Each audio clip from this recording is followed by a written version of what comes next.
Bonjour, je m'appelle Michael Galash et je vous souhaite la bienvenue dans cette 40e vidéoconférence. Je suis dans le parc du Square à Cannes, un endroit où j'aime bien. Cette fois-ci, j'ai pris ma petite chaise pour être plus confortable et d'avoir la caméra en face. Ça change. Et ça change aussi le décor derrière moi. J'ai enregistré pas mal de vidéos ces quelques jours. J'étais pris dans une énergie très stimulante. Et j'ai reçu une question de quelqu'un qui a regardé mes vidéos et qui avait une interrogation par rapport à la vidéo numéro 20 où j'explique la notion d'amour et dépendance. Et sa question est très pertinente. Elle m'a demandé, ok, j'ai compris ce que tu dis, je comprends bien le dessin, c'est très clair, et j'ai compris qu'effectivement pour éviter de systématiquement de se quitter et de reproduire le même schéma, il faut qu'on tisse l'amour. Pour le meilleur et pour le pire. Mais imagine que je tisse l'amour. Et je tisse. Et j'atteins l'amour avec mon partenaire. À quoi sert le couple? Pourquoi rester ensemble? Alors je peux donner une réponse toute courte. Mais j'ai envie de développer un petit peu, sachant que j'ai une vingtaine de minutes. Et j'ai envie de commencer par cette petite histoire que j'ai déjà racontée sur le 100e singe. Parce que l'amour fonctionne pour moi de la même manière. Sur une île, il y avait des chercheurs qui observaient des singes. Et un des singes faisait tomber sa banane et allait ensuite le rincer dans la rivière. Et un autre singe le voit et va rincer sa banane aussi dans la rivière. Et ainsi de suite. Et la magie s'est opérée au bout du 100e singe où soudainement tous les singes de l'île sont allés rincer leur banane dans la rivière, mais aussi les singes de l'île à côté qui n'avaient aucun contact avec le premier singe. Alors comment ça s'explique? Dans la dualité, ça ne s'explique pas du tout. C'est du miracle ou de la synchronicité à la limite, ou le hasard. Dans l'unité, c'est une évidence parce que nous partageons tous le même mémoire et de certaine manière le même savoir ou connaissance ou expérience. Comment y accéder à ces mémoires, c'est une autre histoire, mais nous sommes tous un seul être. Mais ce qui voudrait dire, c'est que comme un virus, un antivirus avec une maladie, combien de gouttes de cet antivirus faut-il mettre dans le corps pour que soudainement la maladie s'arrête? Combien de personnes que j'accompagne, combien de facettes de moi-même, combien de moi-même en quelque sorte, est-ce que je peux aider à arriver vers l'état d'amour pour que je puisse constater que j'y suis aussi. Autrement dit, quand est-ce que j'aurai atteint cet état d'amour et d'état d'unité? Est-ce qu'effectivement ma compagne me suffit? Je ne suis pas convaincu. La logique me dit, ma conscience me dit que si effectivement j'atteins l'état d'unité avec ma compagne, ça voudrait dire que j'atteins peut-être l'intégration de mon homme intérieur et que j'ai intégré ma femme intérieure. Et si j'intégrais mon homme intérieur, ma femme intérieure, et dans ce cas peut-être effectivement j'ai intégré aussi toutes les facettes des personnes autour de moi. Et je peux donc aussi considérer que je ne tisse pas seulement avec ma compagne, puisque l'amour n'est pas lié uniquement à ma compagne. L'amour est un état d'être qui est lié à la conscience que nous sommes tous un seul Dieu créateur de notre histoire. L'amour, en quelque sorte, c'est le comportement aussi d'un Dieu en train de dieuser. L'amour, c'est le comportement, l'attitude de celui qui est conscient d'être un avec toute chose. Facile à dire tout ça, tout un programme. Mais donc du coup, l'amour n'est pas lié à seulement ma compagne. Je tisse avec le monde entier. Je tisse avec le pigeon, avec la personne que je viens de voir au téléphone, en tout cas sa petite amie, parce que j'ai trouvé un téléphone sur le banc. Et donc du coup, je tisse avec elle, puisqu'elle va venir chercher le téléphone ce soir. Je tisse avec tout le monde. Chaque situation que je crée, chaque personne que je crée en face de moi, me permet de tisser l'amour, d'affronter quelque chose qui n'est pas nécessairement confortable. Il y a toujours, pour celui qui est conscient, à mon avis, il y a toujours quelque chose de dérangeant. Et si ce n'est pas tout de suite, ça peut venir. Mais à mon avis, il y a toujours quelque chose de dérangeant chez quelqu'un en face. Ça peut être bon à un moment donné, mais il peut y avoir des facettes dérangeantes ou des aspects, même si j'aime la personne dans son intégralité, mais je peux faire, avec tout le monde, lancer un petit jugement par rapport à quelque chose qui me dérangerait, ou quelque chose que je pense que cette personne devrait améliorer. Et en fait, je parle de moi. Et quand j'ai une personne en face de moi, mais j'ai deux possibilités. Soit je lance un jugement vers cette personne et je l'exclus, soit je fais tout le travail de tisser. Et le tisser, c'est tout l'ensemble de comportements. Ça veut dire que je vais déjà essayer de l'aimer tel qu'il est. Ça veut dire que comprendre qu'il ne peut pas faire autrement, comprendre que c'est moi, en fait, et d'essayer de m'aimer à travers de l'autre. Ainsi, je m'aimerai moi-même davantage. Et ensuite, une fois que j'ai bien constaté de quoi il s'agit, mais je vais effectivement chercher un outil qui me permettrait de changer cet aspect de moi. S'il s'agit par exemple d'être trop égoïste, mais je vais essayer de faire attention, d'entrer davantage dans le partage. Si c'est une question de communication trop violente, mais dans ce cas-là, je vais étudier la communication non violente pour avoir une communication plus adéquate. Si c'est de l'agression, mais je vais essayer de voir d'où ça vient aussi et de le changer. Et si j'arrive pas comme ça, c'est vrai que dans ce cas, je peux aller chercher la source, ou je peux me faire aider par un thérapeute pour changer les données dans mon mémoire cellulaire, par exemple. Mais avec chaque personne, j'ai le choix. Soit je ne me reconnais pas en l'autre et je le juge et je l'évite, soit je me reconnais et j'essaie de l'aimer tel qu'il est, je constate et j'essaie de me changer. Et parmi les gens que j'accompagne, mais je m'accompagne en fait. Chaque aspect qui n'est pas divin en moi, qui n'est pas dans l'amour en moi, je l'ai en face de moi à travers de chaque personne que j'accompagne. Chaque fois que c'est moi. Là, par exemple, ce matin, je pense à une personne, c'est vraiment la notion de positionnement par rapport à sa compagne, la notion de parler avec la communication non violente, d'être clair quant à son besoin.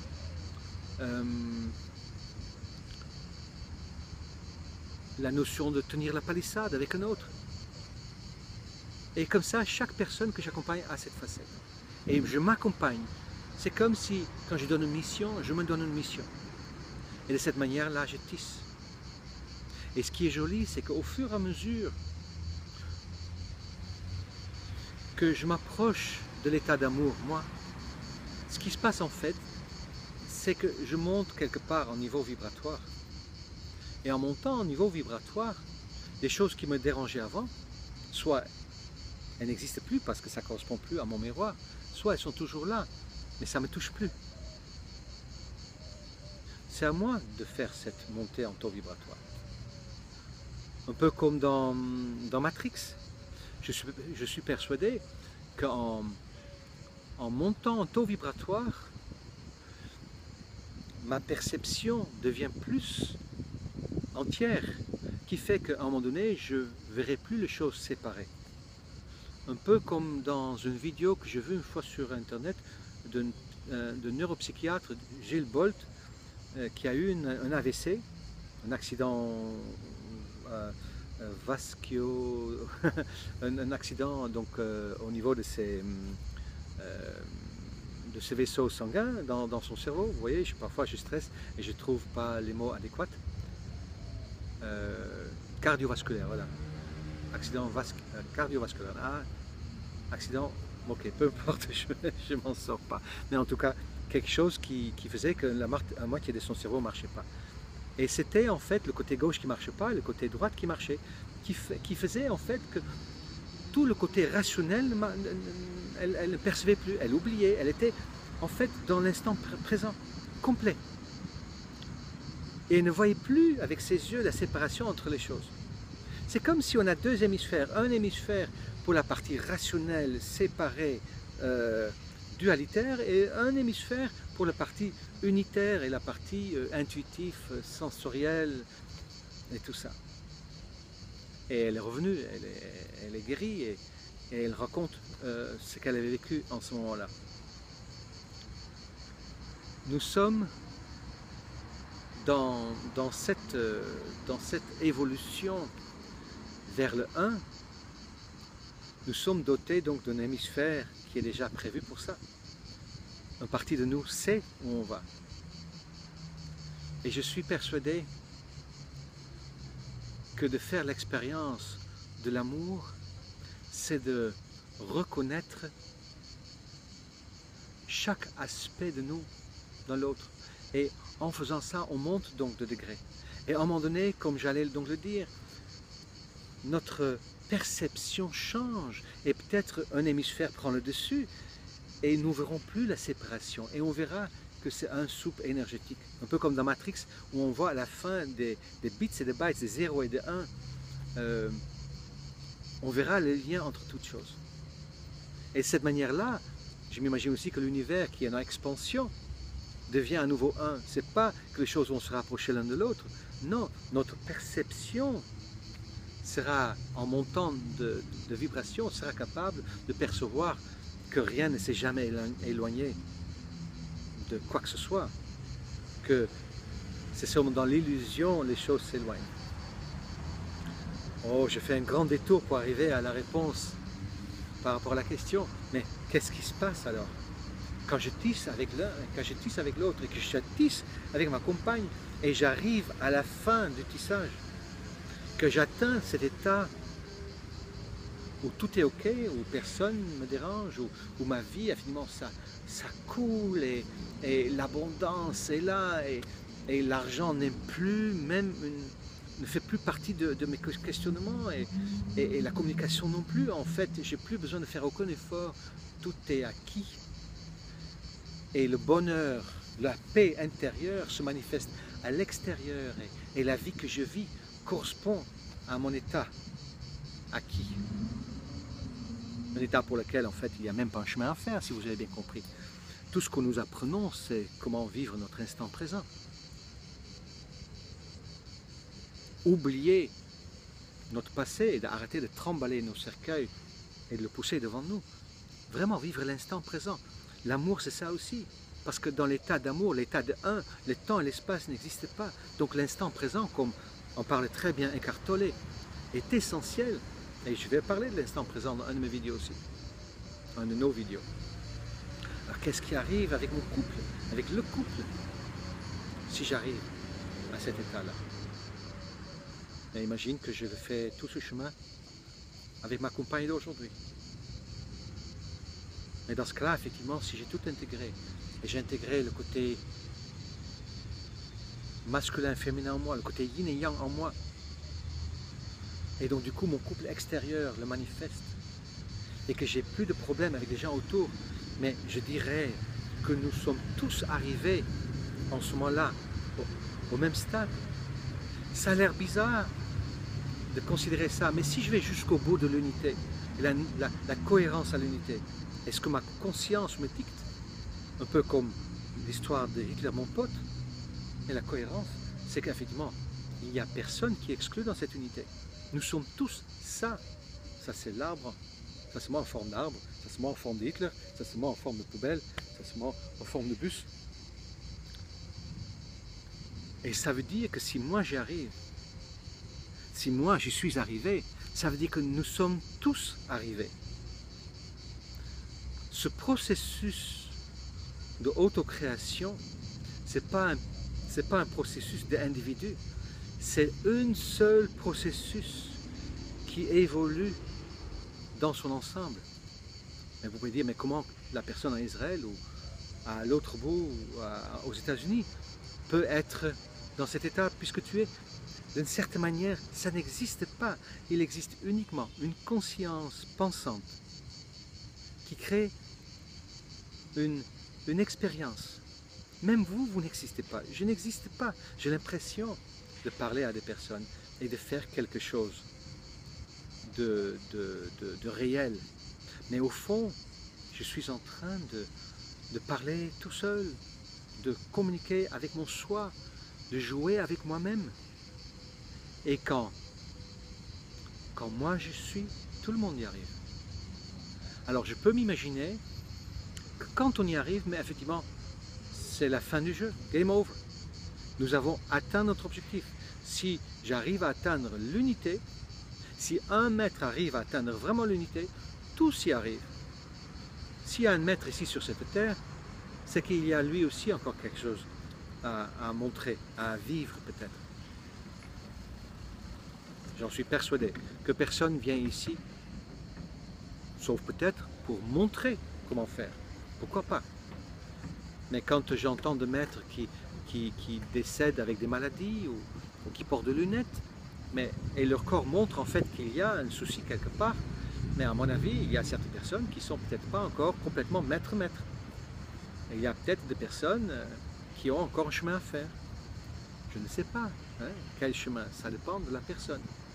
Mais je pense réellement que si moi j'arrive à l'unité, nous y sommes tous arrivés. Mais je peux pas. Donc du coup, effectivement, il n'y a plus de couple, il n'y a plus rien. Mais je peux m'imaginer aussi que en ce moment-là, existe enfin ce qu'on peut appeler le polyamour. Déjà aujourd'hui, j'aime de plus en plus les gens. Au fur et à mesure que j'avance, que j'intègre des facettes de moi, il y a de plus en plus de gens que j'aime. Il y a de plus en plus de femmes que j'aime telles qu'ils sont, avec qui je suis en paix, et de plus en plus d'hommes avec qui je suis en paix. J'arrive de plus en plus à être normal avec tout le monde. Et je peux donc effectivement m'imaginer que dans cet état de paix et d'amour, qu'il y a en fait plus de travail à faire. Il y a peut-être juste à savourer l'état de couple. Je pense plutôt que sur le chemin d'y aller vers cet état d'amour, en tant que couple, il y a la possibilité de transmettre au fur et à mesure qu'on avance par rapport à ceux qui sont peut-être qui n'ont peut-être pas acquis le même état, de transmettre à ceux qui sont au même point en quelque sorte, puisqu'on enseigne toujours ce qu'on a besoin d'apprendre. Mais sur ce chemin de s'entraider, mais une fois y arrivé, c'est vrai, dans ce cas nous sommes amour. Et polyamour, c'est amour. Je pense que beaucoup de gens confondent polyamour avec polydépendance. Ça veut dire qu'il y a, au lieu d'être dépendant d'une personne, ils vont se mettre dépendants de 3, 4 ou 5, ils vont prendre 5, 6 relations, et comme ça, ils ne sentent pas la dépendance. Mais quand on arrive vraiment dans l'état d'amour, dans ce cas, tout est polyamour. Dans ce cas-là, tout est amour, et il n'y a plus de couple, en fait. Ça n'a plus aucun sens. Mais juste avant, je peux m'imaginer que le couple a encore un sens. Juste avant. Et juste avant ça aussi. Parce qu'il y aura toujours quelque chose encore à avancer. Et une fois acquis, pour revenir encore dessus, mais je reste toujours créateur de mon existence. Et si je suis dans l'amour, ça veut dire qu'aussi, j'arriverai encore mieux à créer consciemment mon existence. Mais peut-être, quand je serai arrivé à cette réalisation de mon soi, à la réalisation de mon ego qui a rejoint mon être, mais peut-être j'ai envie de jouer et de savourer, et de jouer avec cette énergie, et de savourer la réussite de tout mon chemin. Et peut-être j'aurais envie de célébrer. C'est ça que je peux m'imaginer quand effectivement on arrive au bout. Mais le couple, proprement dit, ça peut être une béquille pendant ce chemin. Ça peut être ça permet d'affronter la peur. Ça permet de vivre des situations confrontantes. Je pense, mais quelque chose au fond de moi me dit que quand j'atteins l'amour, j'aurai transcendé le besoin de sexe, le besoin d'argent, le besoin de quoi que ce soit. Je suis. Et dans le je suis, il n'y a plus de séparation non plus par rapport à mon taux vibratoire entre moi, ma compagne et les autres. Dans ce cas-là, ma perception est une perception de 1. Game over. Same player shoots again. Le jeu de l'inspiration, de l'expiration, de la dualité et de l'unité. Expire, inspire. Peut-être on jouera le jeu encore une fois. Peut-être on a envie de jouer un autre jeu avec d'autres règles. Qui sait? Ça, je ne sais pas. Dans le 1, je dirais, si je suis le 1 avec vous, je dirais, je verrai bien quand ça arrivera. Avec la conscience que nous serons, mais nous pouvons décider ce que nous voulons. Voilà. J'espère que j'ai répondu à la question qui m'a été posée. Il n'y a plus de couple quand nous sommes en amour. La notion d'unité change de taux vibratoire qui permet de percevoir le 1 en toute chose. En disant ça, je me sens très très bien. Entre-temps, je prends plaisir sur le chemin. Et je vous souhaite aussi de savourer le chemin et d'en profiter, surtout quand ça va de mieux en mieux. À très bientôt et peut-être bonnes vacances pour vous aussi.